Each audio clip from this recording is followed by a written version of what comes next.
Here is something you probably didn't realize. At any time, the government can zero in on exactly where you are, tracking down your phone, thanks to more than 400 site simulators that they own to track cell phones. That's the machine right there. It's called a Stingray.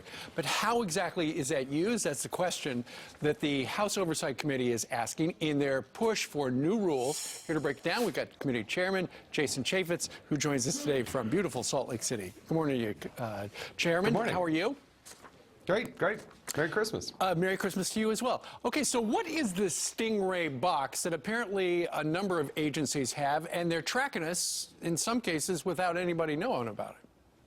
Well, look, if you have a warrant, I can understand where law enforcement is going to be able to track you. But up until we started this report, there were no standards. And I'm concerned because the federal government has more than 400 of these machines. So your mobile phone is constantly sending out a signal looking for a tower so it can communicate with other phones.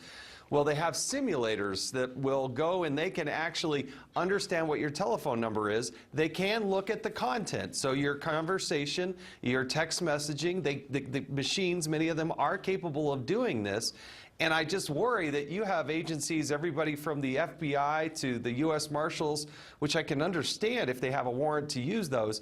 But the IRS, why does the IRS have these machines, and what are they doing with them? That's our concern. Well, that's a great question. Also, I understand there are some local authorities who have these as well, and there are no guidelines for them. No, everywhere from Sunrise, Florida to Baltimore, Maryland, who's got, I think, 3 of them.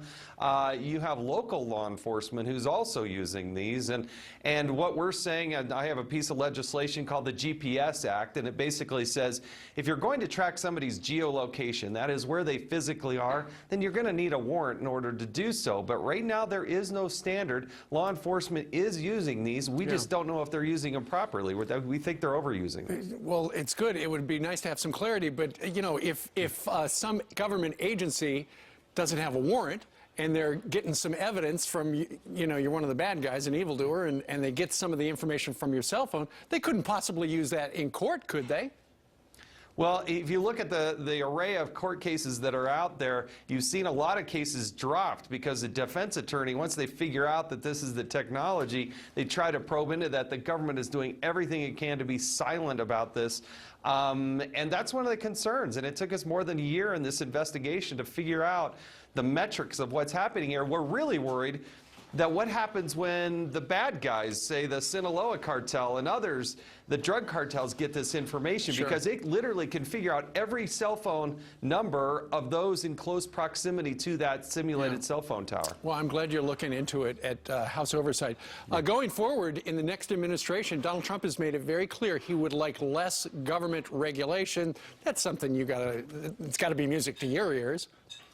Well, yeah, look, the Oversight Committee, we're going to dive into a whole host of things. Our job is not to be a cheerleader for the president, but to actually hold the government accountable. And with more than 2 million employees, a lot of good, hard-working, patriotic people, but there's always somebody doing something stupid out there. So we got more than our hands full to dive after it. The regulation, the over-regulation of this nation is a big topic for us. You're right. There's always somebody in Washington doing something stupid. Congressman Jason Chaffetz, the chairman of the House Oversight and Government Reform Committee. Sir, thank you very much, and Merry Christmas to you and your family. Thanks. Merry Christmas.